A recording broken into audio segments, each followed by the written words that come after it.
Welcome everybody to Former People's movie podcast in co-production with Diet Soap.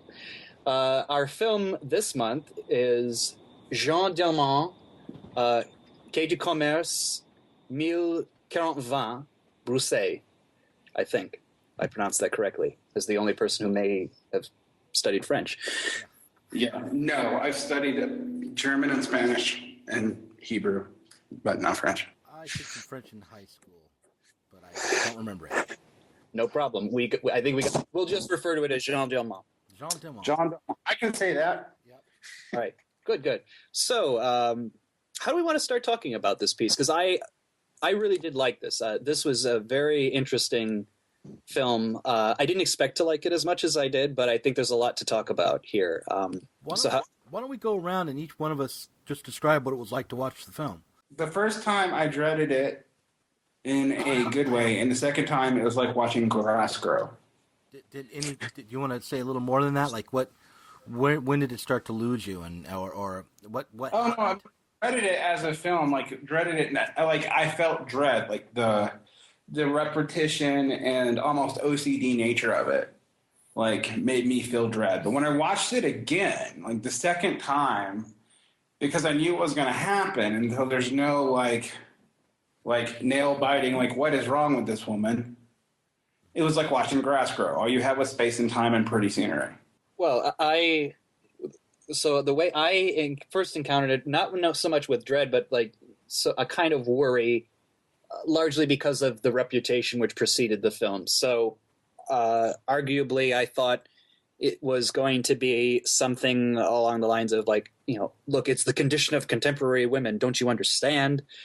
Type film, and thought it was going to exist along those lines, but it really doesn't.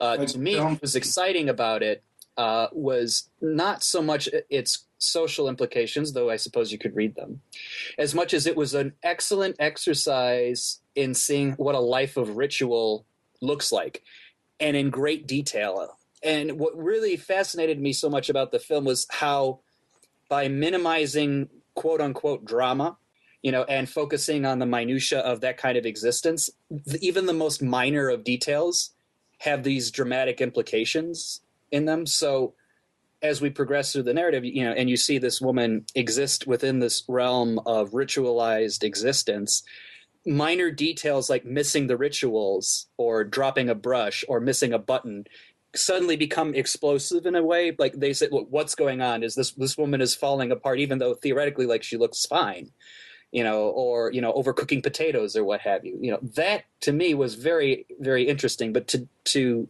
Derek's point, subsequent rewatching may be very difficult, given how arguably mimetic its goals are and how much it takes its time to get this effect accomplished. Well, you guys brought this film up to me last time we did the film podcast. At the end, we were just kicking around ideas as to what to watch, and I'd never heard of the film, so I Googled up just an image of based on the film. I did a Google image search and found the Criterion Collection cover, which shows Jeanne Dielman drinking coffee or tea in her kitchen, and there's a shot on the front of the cover of her drinking the coffee or tea, and then the back cover is just a kitchen without her in it. And something about the composition of the shot, the look of the woman, and the kitchen, I found appealing and compelling, and maybe the same way that I would find a Cindy Sherman photograph compelling. It was clearly staged. It represented a kind of a type that was very attractive overall. The whole composition it's just a beautiful image somehow to me. A very mundane scene, but it's clean. I don't know. I thought it might be an interesting movie to watch, and I expected gritty realism, maybe. Something maybe along the lines of a Cassavetes picture, and got this very formal experiment and minimalist experiment, which I went with. I mean, I knew I was going to get something different, and I went with it. And it took me about the first 10 minutes in when I said, "Oh, this is not a setup. The story isn't going to start soon. We're not just being given the background before the story starts. This is it. This is how it's going to go the whole time." And then I kind of groaned. I was like, "Oh no." I mean, I for the first 10 minutes, I was like, "Okay, yeah, look at all the little details of this character. We're really being led into this character's life. This is, really an interesting approach, and it's challenging to make me wait this long for the narrative to start." And I was like, "Oh, it's never going to start." So I had that kind of resignation at a certain point to the movie. And I watched it at home, and I watched it on Hulu at night, and after my youngest kids went to bed and before everyone else was in bed, so my teenagers and my wife were kind of walking back and forth through the living room while I was watching this movie. They didn't sit down with me for it because none of them wanted to see it. And I got various reactions. My daughter sat down and watched it for a while and said, "So you're really watching a movie where for 5 minutes she's just peeling a potato? This is your idea of fun?"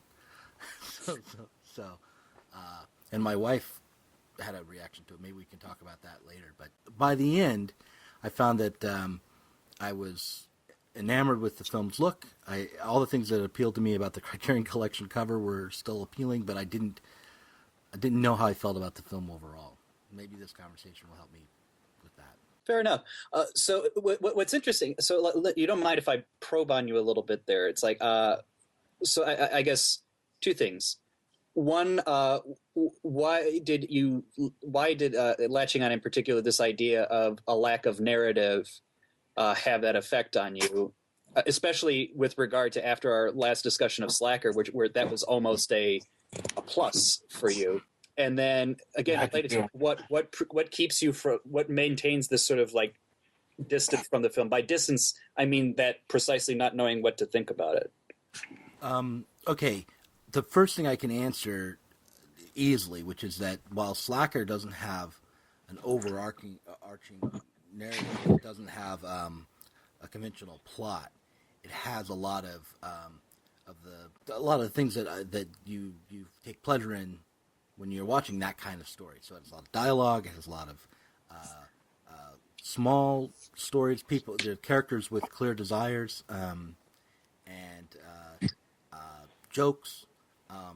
So there are other things that I get out of a story other than the ultimate plot, which are in Slacker. So it's nowhere near as demanding a film as this one. And I don't think being demanding is necessarily bad either.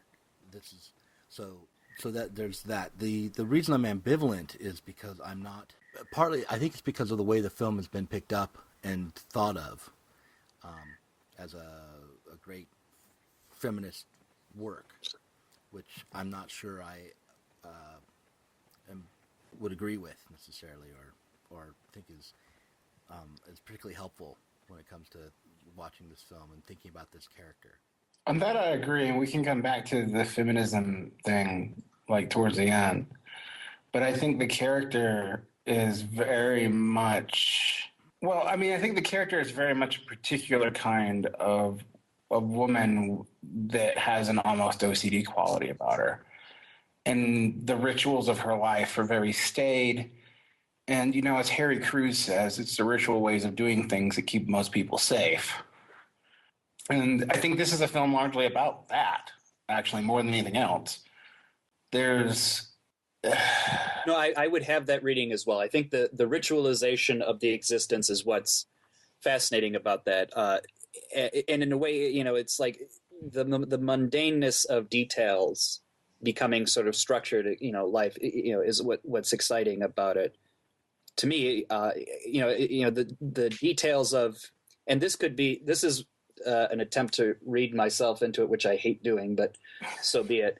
When she makes, like food, for example, like either peeling the potatoes or making, breading the veal cutlets or kneading the ground beef and stuff, like as someone who cooks, that the act of doing things like that have this weird, I'm almost thinking of the idea of mindfulness of, being, paying attention to these details, getting things right, doing, going through these specific motions in a structured way is almost in a weird way.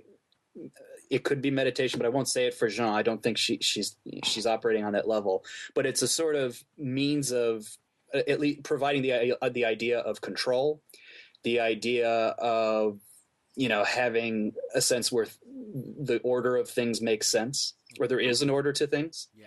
And what's so interesting that happens as the story progresses is that structure to her life begins to crumble.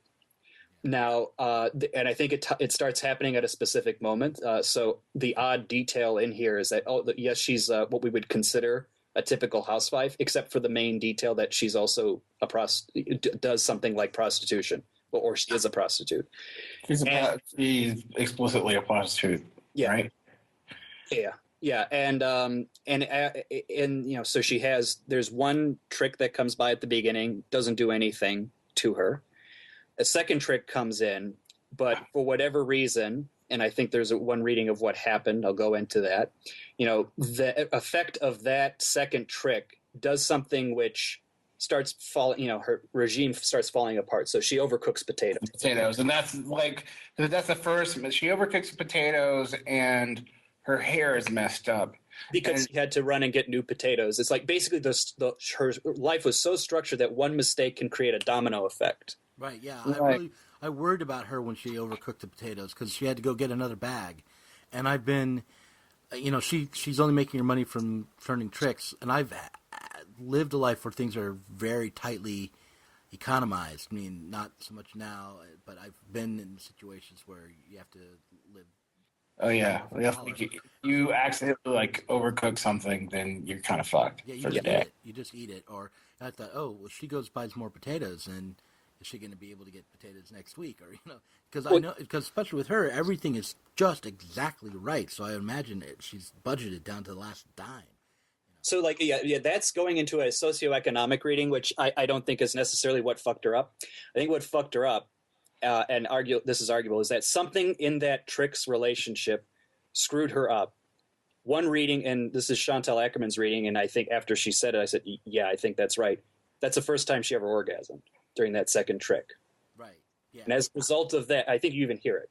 As a result of that, it fucks everything up. And she has so dedicated herself to having this sense of order, to having it, provide that kind of meaning in her life. And everything is so crumbling that when the third trick comes in and she orgasms again, she said, this is how I read it. I'm not going to let this fuck up my order again. So I'm going to attack the thing which has fucked up my order. Okay. Yeah. And so I sort of read it that way, but I also take some different, there's such a lack of intimacy in that woman's life. Watch the eating with the kid, even on the days that are good. She has no self-reflection. Yeah, it's just at first you think, there's no self-reflection in this movie because this movie is minimalist to the point that there's nothing non-diegetic in it. But then you realize, no, this is also a reflection of the woman's inner world. There isn't one with this one. Well, what's interesting is, but she doesn't want to deal with it at all. Right. So remember when I think it's the third day where she wakes up early, and so she's got extra time on her hands and she can't stay still. Are the strange conversations she has with her son the second night. Right. Where they bring it, he brings up that he didn't want her father to penetrate her and he would fake cry to, and I was also wait, he's a teenager. He's an older teenager. Right. But he can be that frank with his mother. Well, that's because his mother's kind of so vacant. In a way, also the other interesting thing is her sister writes a letter to her and she reads, really intimate things your husband having died, why don't you get remarried? She shows no emotional response to it. She just reads it like a grocery list. Right. And she can't even write a response. I don't even think she ever really completes it. No, she sits down to do it and then she's her son asks, is it the radio? And she says, maybe it's the singer, and then stops. Yeah. Yeah, no, I wanted to say, just going back a bit, I didn't think that the fact that she couldn't pay for potatoes later was what drove her over the edge or anything like that.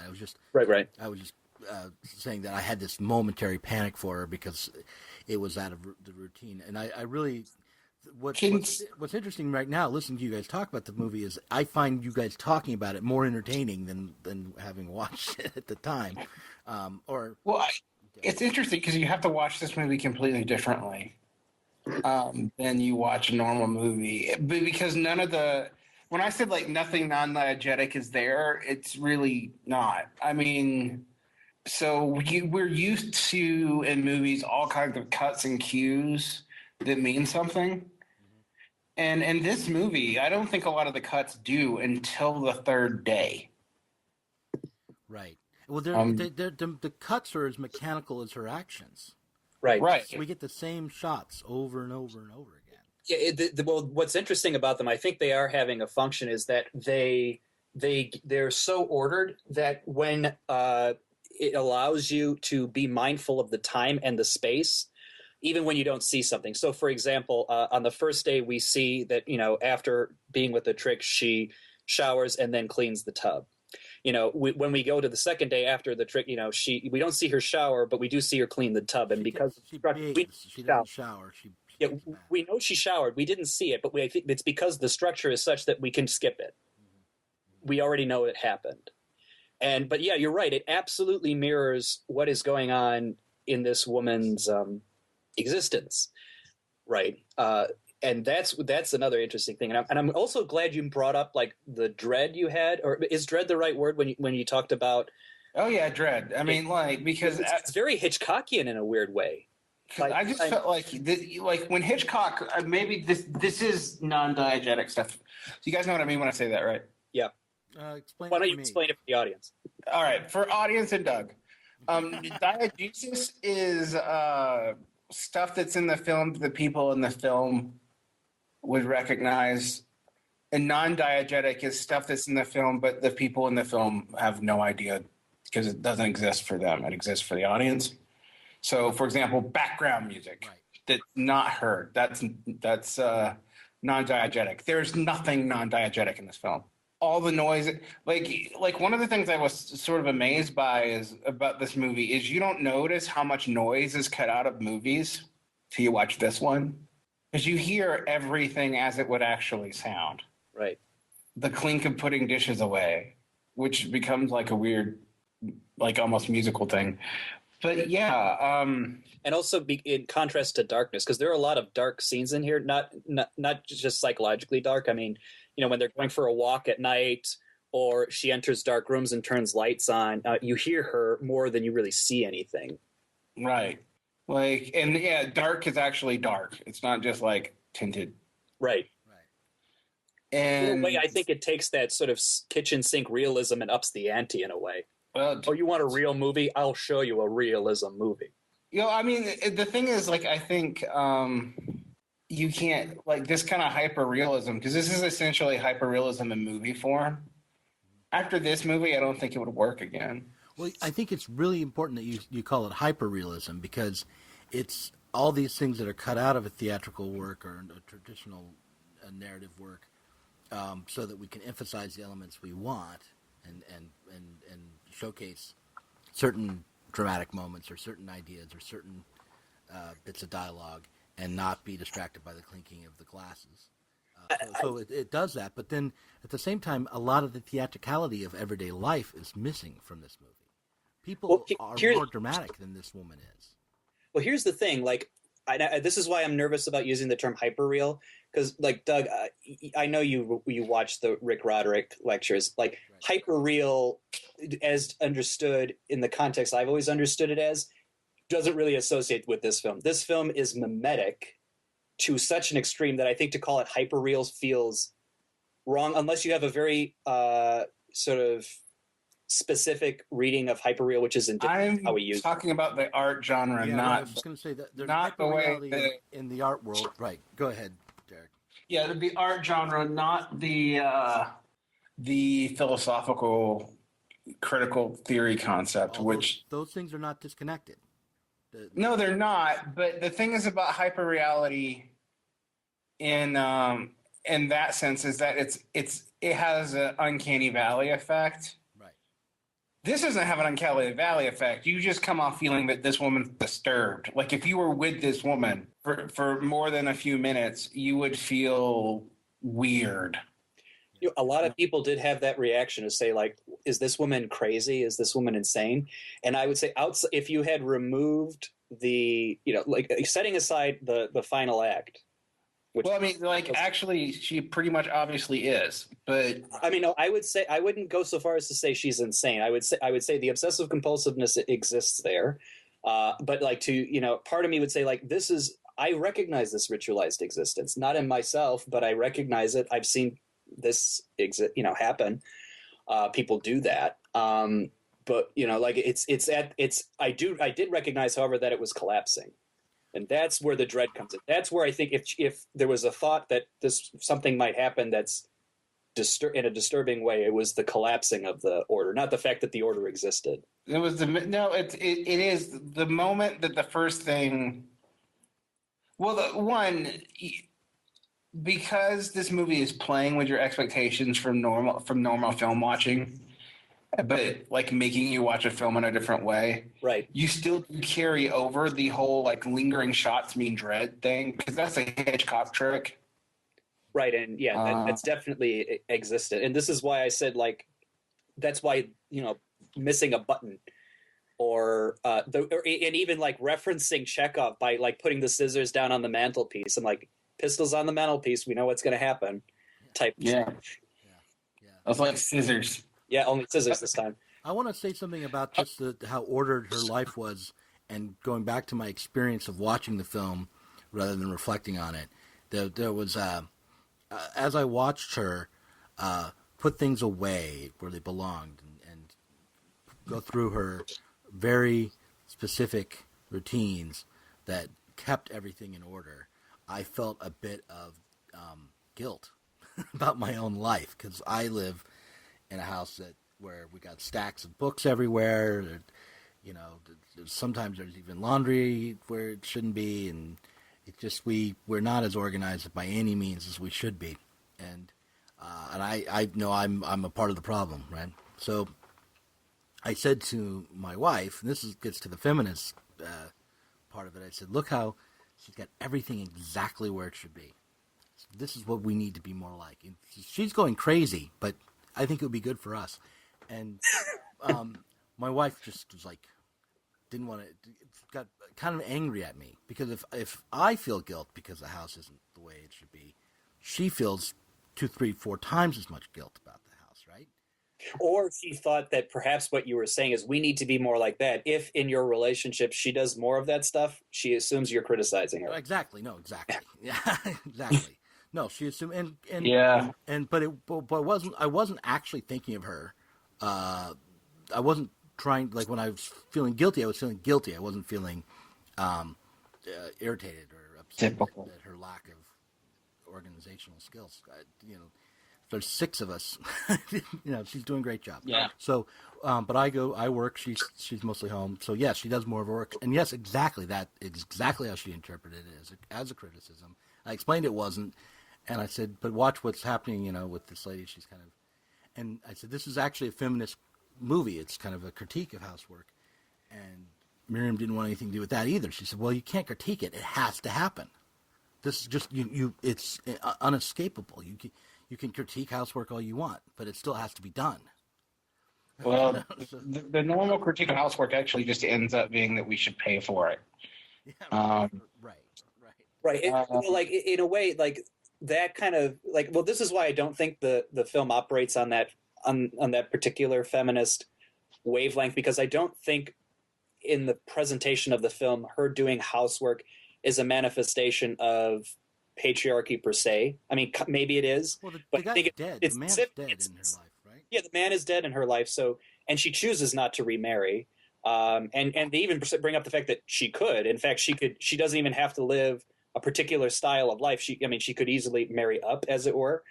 She chooses this. She chooses this order, and I think it has to be something with the way she either does or does not self-conceive of herself, or conceives of herself. Sorry, that sounds like a weird. Yeah, and like something like you get a feeling from the conversation again, because there's not a lot of dialogue, and what dialogue there is with the son, and like it starts out like the first bit of dialogue is just like very small talk and very distant, and then there's music and him reading Baudelaire. Or is it Rimbaud? No, it's Baudelaire. Baudelaire, he's trying to memorize it, I think. Yeah, he's trying to memorize it. That's right. And then, although that's kind of creepy in retrospect, but well, what's interesting about that is, she has very limited engagements with her son, but she engages with him on that. And what is their son doing? His son is almost ritualistically trying to know when to say words at his perfect time, how to know this instinctively. Right. And then she engages with them. And she engages with him, and then she kind of tries to on the second night when things break down, and he just opens up to her, right? Like, and tells her all this stuff, and the distance, particularly because she seems more distant the more they talk about the father, right? Which may be the locus of why she's doing the ritual. Yeah, there's something going on with that, but it's almost impossible to know what. It's very Beckettian in that way, like where Beckett hints at, like, look, the cause may be here, but you don't know it. You can't see it. It can't be spoken of. Right. In a way. Like, we're not gonna get you into her head. No, and you never are. You never go in there. No, so. Yeah, and he tells her these things, and as you pointed out earlier, that a normal person would react to in some way. Maybe like, don't tell me that. It would be, or something. It's to her, he could be talking about the weather, it seems. And she doesn't really, it's just, haha, don't be silly, kind of. Yeah, when he says, like, I don't know that I could sleep with someone I didn't love. Right. And she says, she's like, you don't have to worry about that now, or something. What did she say? She says, he says, if I were a woman, I don't know that I could sleep with someone who I didn't love. And she said, well, you're not a woman, so you'll never know. Yeah, that's really interesting, too. Yeah. He couldn't sleep with someone who he didn't love if he was a woman. Right. Well, that's where I think, so there's definitely a way to read that socially or politically. That's the point, I think, where it does happen. Okay. Yeah, but then there's a thing after that, and I agree with you. That's a very feminist point. But there's a thing after that where they were talking about stopping dad from penetrating her, because it seemed very clear that she didn't love the father. I mean, she kind of almost says that to him outright. Yeah, she just wants a child. Yeah. Huh? She does say it, doesn't she? Like, pretty much, she describes the whole story about how they got together, and the reason she accepted him was because he was no longer what anyone wanted for her. Right, and also that she wanted a child in a okay-sized home. That's it. What's interesting about her is, like, as I was looking through the movie, it was like, there's no emotional moment for this woman, except, and I won't even say the killing, because you don't even see it. The closest thing I can see to anything almost like an emotional moment is that last 5 minutes where she bobs her head down almost as if like in exhaustion almost. Even then, it's maybe not. You kind of see emotion when the potatoes go awry. Right, a little bit. Yeah, I think that's fair. It's like it's the first crack in the facade. You see a little bit. I mean, that's a true dramatic moment. But then, like, as she interacts with her son, that sort of what's his son, Sylvain. I forget how to pronounce it, but yes, Sylvian. Yeah, also because you get to know a lot more about him than her. Her name is mentioned once, right, in the letter, and you know it from the title, but otherwise, I don't think it's even said. Right. I mean, her as a person or as a human that we would normally think about, it's weird because that, like, we know this woman so intimately, and yet we don't. I mean, she doesn't manifest sort of like the traits that we would say, oh, a human has this, a human feels this, a human feels that. I know that I can tell you what her day is like. I can tell you how she functions. I don't know any motivation really, other than a desire for ritual. And then obviously it breaks down. And there does seem to be trauma there. Yes. That's all you know, right? You have no idea why. Here's why I think where the feminist reading can come in, and how I think where I think it is kind of legitimate, is that the film allows itself to be a Rorschach test in a way. By that I mean, because you are not given the reasons why she is this way, you are freed to think about why. And that's what I really loved about it, actually. The fact that it really doesn't say, okay, Jeanne Dielman is this way because, the man has got her down. You can read that. You totally can. But the film the film in and of itself doesn't give that. It doesn't tell you that is what it's going to do. Right. I mean, you think about like a feminist cliche, right? And I'm talking like the 60s, 70s reading of like the orgasm as an awakening moment. You see it in like Pleasantville, for example. Yeah. This is that, and that is we can see like a pop culture. It's not like a theoretical feminist cliche, but it's a pop culture sort of cliche. But you even see it in some pretty like some French cinema, like Marguerite Duras' work, both in film and in literature, has a lot to do with that. And this is almost an inversion of that, because it seems like the orgasm itself is so like the being forced to feel an emotion that breaks your sense of control is so earth shattering to her that she stabs the John, but it doesn't seem like it's like a revenge. It's not a revenge for oppression. It's like a revenge for being made to feel. Right.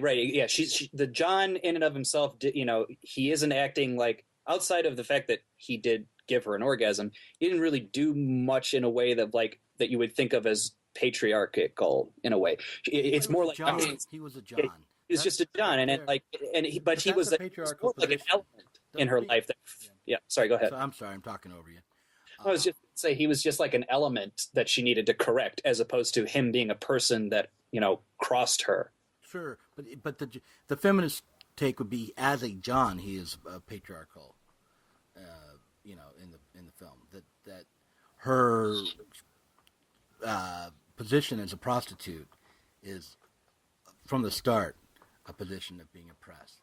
See, no, I think that's definitely a fair reading, but in a way, like I don't know that her, again, just related to the fact that either she could remarry or she could do whatever else she wanted to.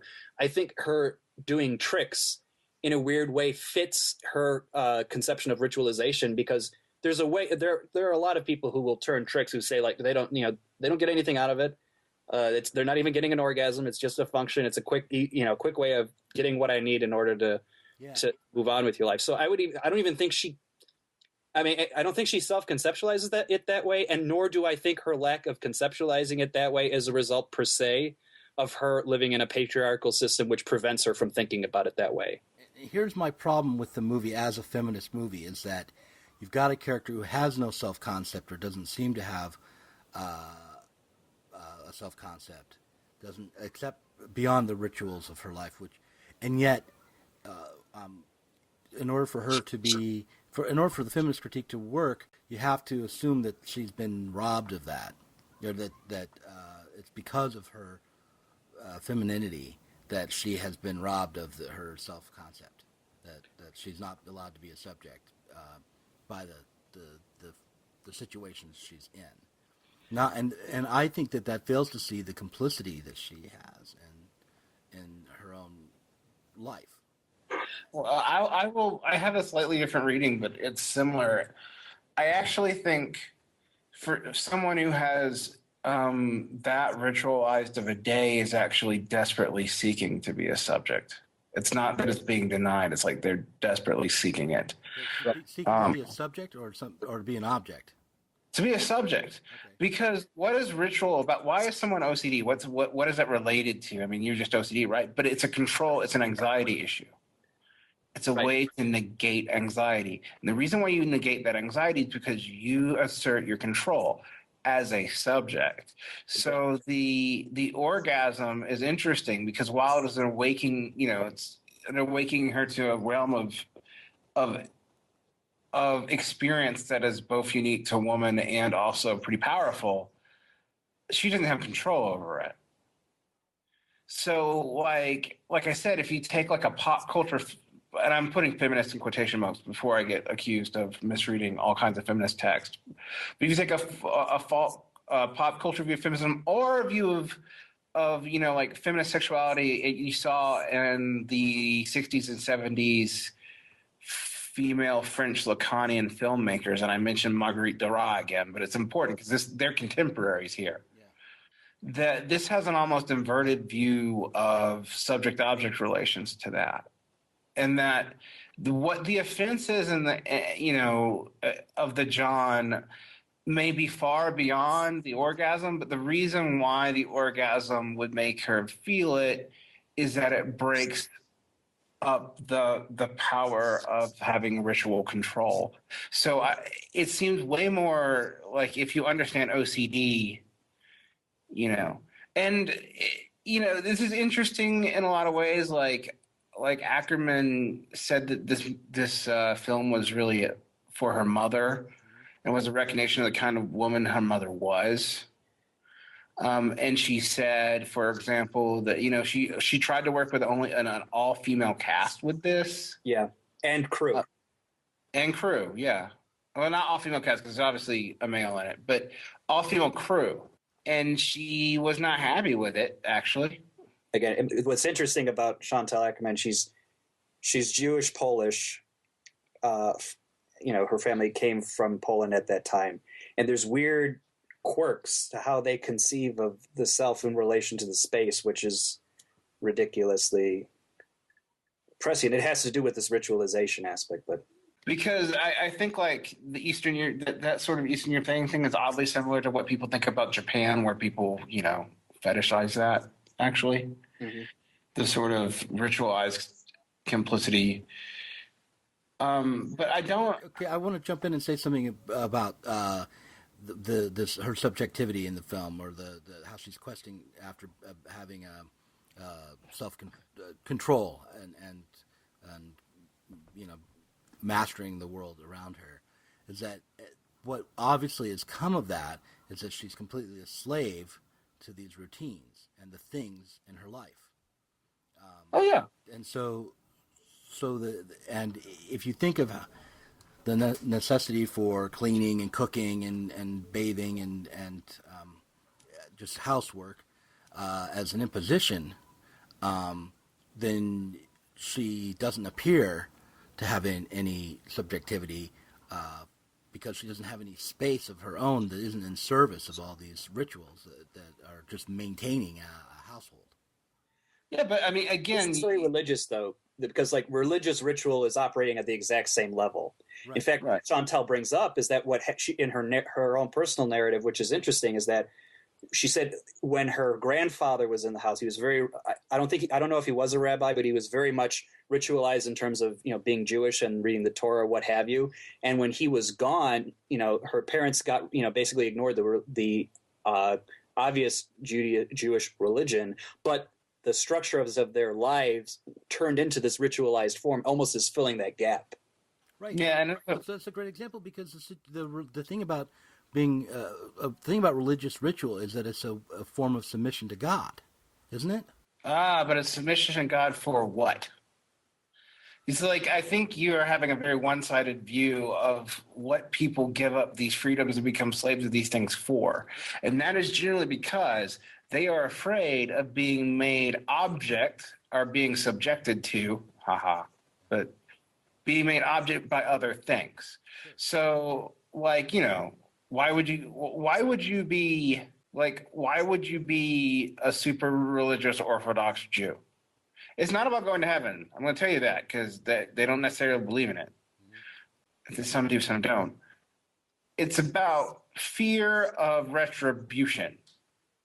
And you eke out your day in this hyper-regimented way so that you can control yourself. Now, ironically, this leads you to being controlled by rabbis and arbitrary rules and being subjected to religious courts that can be really pernicious and poor people, because a lot of Jewish ritualization actually kind of is, because you have to have money to do a lot of it. But yeah, well, I'm intentionally being one-sided here. I'm just trying to kind of spell out the feminist perspective on the film. Yeah, and I think the feminist perspective isn't completely invalid, but I think Ackerman's, I mean, we can talk about author intention being one thing, and everyone will like to pull author intention in when it helps them and drop it when it doesn't. Right. But Ackerman says that she doesn't conceive of this as a feminist movie per se.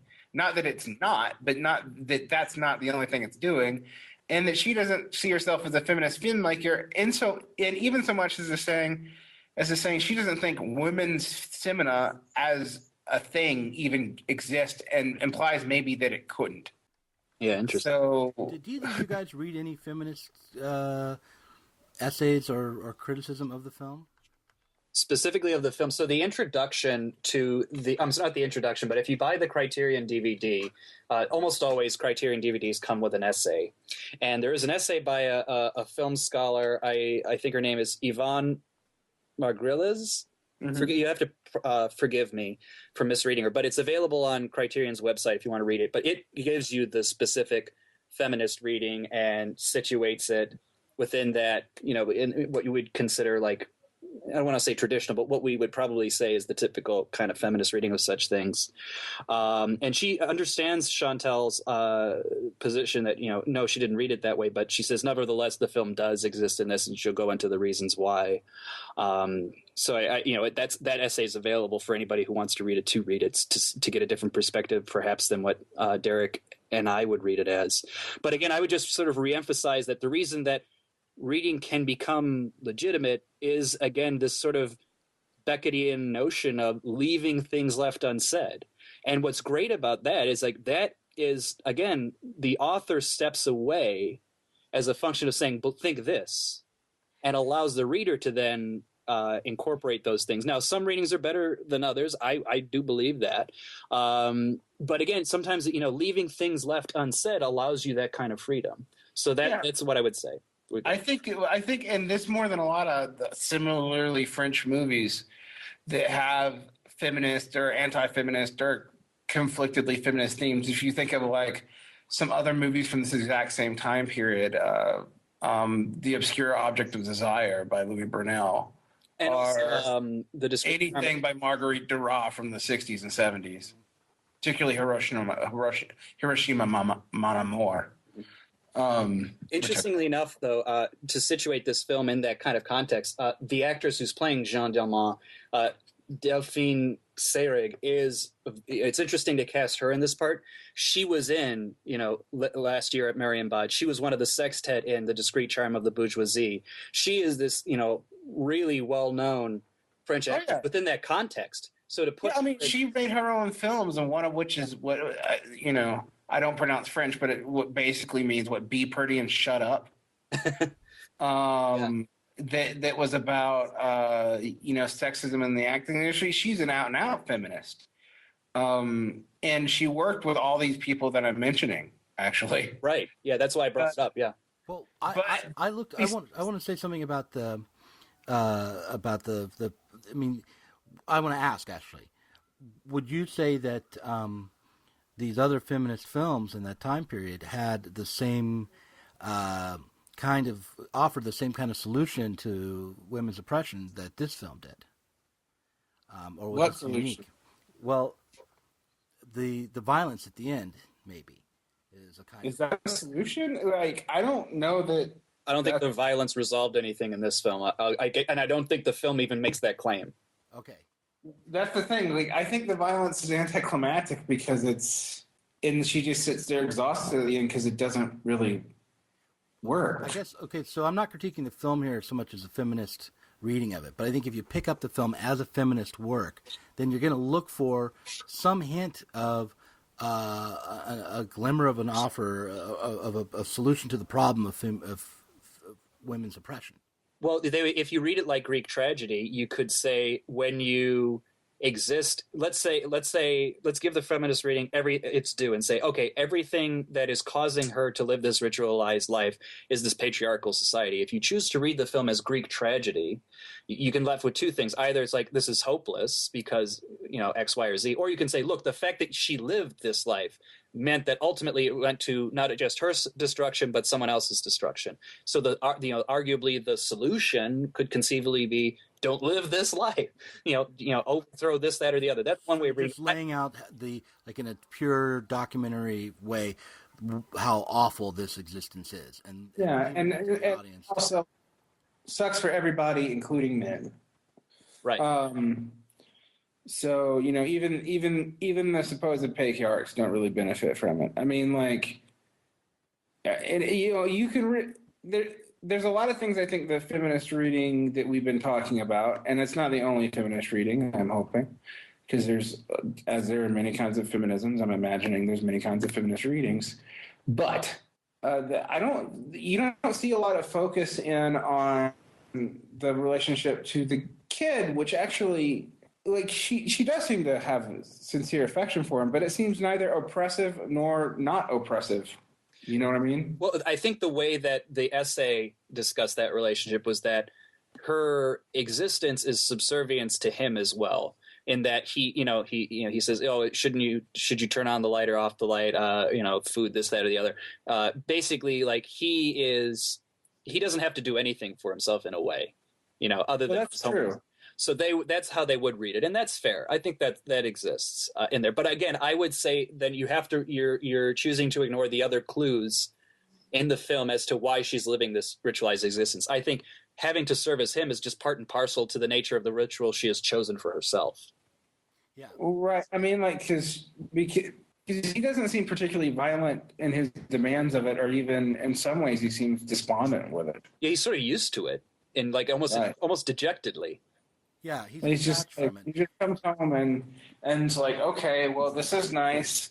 And like when he talks about her hair being tangled, I didn't think of that as a critique of her appearance. As more like he just recognized something was wrong. That's how I read it. Yeah, and then she responds that way, like, I burnt the potatoes. Yeah, I mean, like, and he just sort of gets it. I mean, so. Hey, here's a question. Do you think that he knew that his mom was turning tricks? That's a good question. It is a really good question, yeah. That I couldn't answer. I don't think the film tells you, definitely. Although the fact that she seems to hide the money in the jar and get it out after he goes to school is the only indication that he might not know. Well, yeah, that's one thing. And also she left that's the other detail. She left the top off the jar. I think so. The way I read it, and again, this is reading into it beyond what the film necessarily gives. I think the fact that he probably knows that she doesn't really work in a normal job. So he probably says, well, how is she getting money? He may have suspicions. That being said, for all we know, she could have told him that her husband left her money and that's what she's working off. Yeah. Like they're just living off of inheritance. Well, we know that she's hiding it from him. Right. Yeah. Right. But that could be part of the ritual. It's, how people, how you, Zizekien would say, look, we both know what the truth is, but neither of us can operate as if we can't speak of it, but we'll play the game. The game functions. Right. That could be one situation. Yeah. I mean, I think we can safely say that it's never been explicitly stated. Right. The whole thing about the conversation, if I was a woman, I couldn't sleep with someone who I wasn't in love with, if he knew, is a completely different statement. Right. That's actually a good context. That's actually a good point. That seems that may be the best evidence that he knows. Or that he doesn't know, actually, because he wouldn't say it because of the very thing you're just saying about the Zizekian, we don't speak of it. Or this is his sad attempt to try and break that. Who knows? That's what's great. You don't know. Yeah. I don't know. But I kind of would like to have known, I guess. And I'm not saying I should want to know, but I kind of want to know. I kind of want to know that much. Well, here, can I be the jackass and say why? Do you want to know that? Because knowing that would help me determine what the film meant. Here's what's interesting. In a way, what's hinting beneath that, and you could correct me if I'm wrong, because I could very well be wrong. I think you sort of want author intentionality kind of telling you what to think there. And the way you phrase that statement. I think... I'm not sure why you say author intentionality. I want intention. I want to be able to read the thing. I don't know if well, here's the meaning is coming always from the author. But why do you say author intentionality? Well, it feels like author, but maybe not. Let's avoid the author because out of avoiding confusion. But let's say I think what you're wanting is the film to have a message almost, not like by that I mean almost something that can be deciphered, and you can say, oh, here's the reading of the film, and it's X, and I can justify it because of Y and Z, and I can feel satisfied with that. It's like I've unlocked the puzzle. I don't need that because I don't necessarily think that the puzzle needs to be unlocked that way. I think the unlocking and the figuring out what it could have meant is within my task as a viewer to determine, and I don't necessarily need the film to answer it. The film can remain ambiguous. See, I want the film to be a puzzle that I could unlock. I'm willing for the film to be the kind of puzzle that can be unlocked multiple ways, but I do want it to have something discernible there. I want to be able to say this reading is justified by these things, and now you can justify. Do that. Yeah. Well, what you have, but you can't say it's a definitive justification because there's ambiguity in every thing. I think it brings me to one thing I did admire about this movie, even though, like I said, I obviously liked it less than Steven, although I did like it the first time. The description of grass growing, I still think applies to it the second time. It's completely something that's unique to cinema. Even though it eschews most of your film storytelling methods, you could not have a character and know that little of their motivation in, say, a written format. Well, here's the thing. I was actually sorry. You could, but no one would read it. You could write. Well, here's the thing. I think it kind of happened in David Foster Wallace's more mimetic stories, particularly in Oblivion. But the thing is, I hate those stories because I actually think they're more grating than this film was. And maybe that's totally true, actually. but that's why you said like cinema may have been the better mechanism to tell that kind of story. Because mimetic is much better photographic, I think, maybe. But that's yeah. I mean, yeah. I'm really curious about my own unexamined desire for works to have a meaning, and I really don't want to say something so as simple as like I want the moral of the story to be clear or something like that. I don't necessarily want that. I mean, let's say we knew that the son knew that his mother was turning tricks. It would still be up to us to interpret his actions and what it meant to him to know that, right? There would still be layers that we would have to kind of impose on in order to create an understanding. But I guess what I want, the reason why I want the characters to know what the characters, at least some of what the characters know, is because I want characters with an internal mental space. I want the characters to be engaged in their own life. And so and not just to be skating on the surface like that. This is what goes back to my complaint that the movie actually had to remove something from reality in order to be made to seem this real. It's like my life anyway, maybe it's just me, is somewhat theatrical. There are scenes, I have dinner with my family and we're all like trying to be in a sitcom. Well, here's the thing though. You're placing yourself within that, so you know that there's an internal dialogue happening. If I'm just watching someone do this, which is what I'm doing with the film, I really don't have a knowledge of what's inside them. I can't get inside. Yeah, but you do presume it, which is what we're doing here. Right, you can presume, but you know through their interaction with other characters, and you can know even another. I'm not saying this should have been done at all, but there are techniques in cinema where you can give their mental. You can make an account of their mental life. The voiceover is a way to do that. I mean, that would have been horrible here, but or maybe not. Maybe it would have been great. I don't know. Actually, it would have been a completely different movie if she was able to have a voiceover. But what would it have been if she said, "I'm not thinking anything"? Yeah, I mean, it's just here's the thing. Like, I think maybe Doug, you're frustrated not just with the film techniques, but also the character. Yeah, because. I agree with you. With most people we would encounter, we would have more hints of a fairly complex theory of their mind, even though we would be presuming it. And there are characters that you see in this film, again, the son, where you are presented with that. Well, here's what's funny, and I think it's legitimate to think about.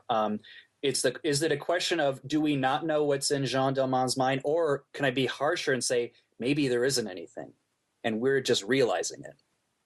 Well, see, this is why I have such a problem with the feminist, not feminist critique of the film, but the film being taken on as a feminist critique, because for women to identify, for feminist series to identify with this character as prototypical of the life of a woman is, I think, really insulting to women.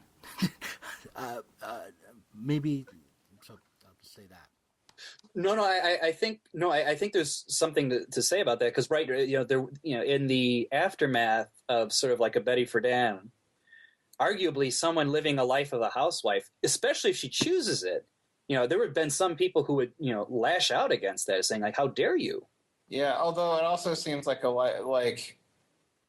us now seems like something of prestige, like even further out. Like, right. If I think of people who have people with housewives, they're either lower middle class or they're rich.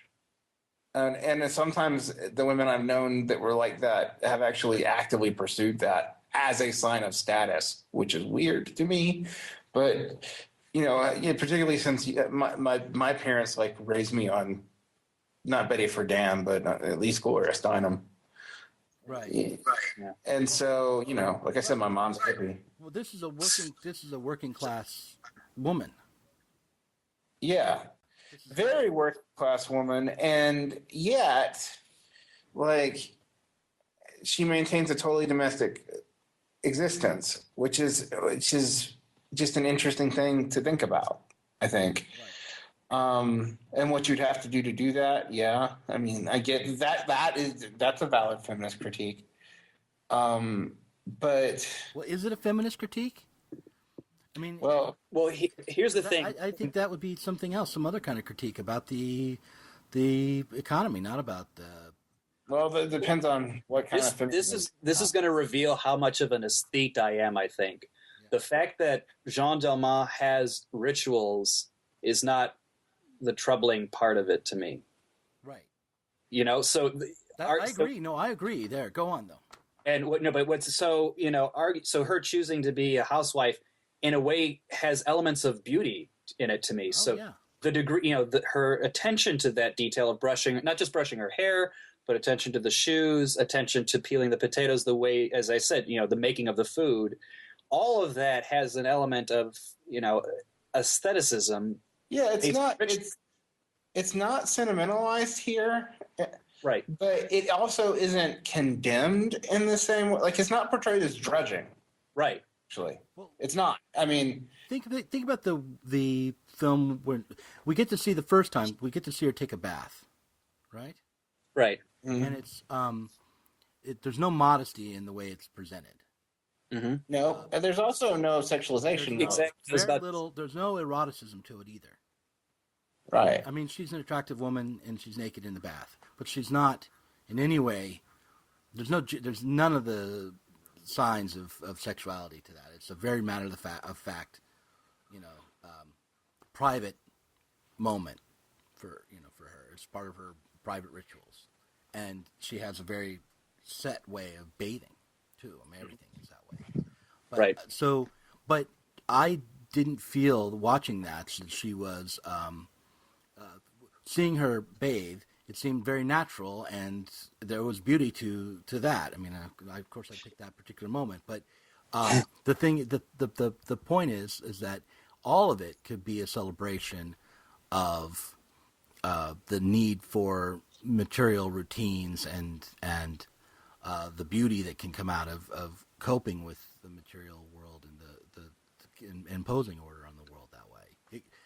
You could very easily take these same shots of peeling a potato, you take the fact that she's a prostitute out of it, and you could put a New Age soundtrack behind it or something, and it could become some sort of meditative film, right? I think so, but here's the thing. This is why it's so interesting and ambiguous.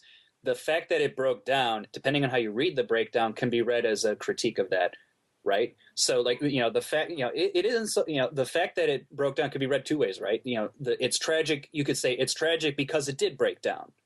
And what was said is that, it didn't maintain itself. Or the other thing is that it's tragic because when you aestheticize things to that level, you can easily fall victim to things not going your way, and they can end harshly, right? So, in a way, that's why I don't think it's entirely celebratory. Even if that thing is like something that most people would consider not a bad thing, such as an orgasm. Right. I mean, and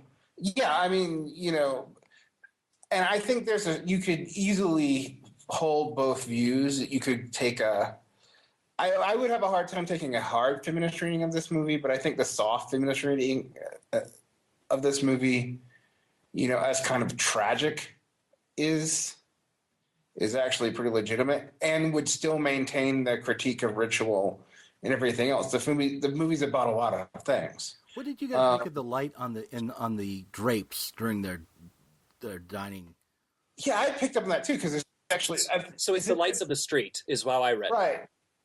But there's a lot of blue in it, which indicates there's noise. It seems like there's a party going on nearby or something. Maybe that's not right. Maybe that's fair, but I just interpreted that as street life. But what it does do, if it is street life, the way I interpret that contrast is like, look, street, and maybe you want to interpret this as a critique. I don't know. Outside of this aestheticized world, there's sort of chaotic world. It has random noise and all of that.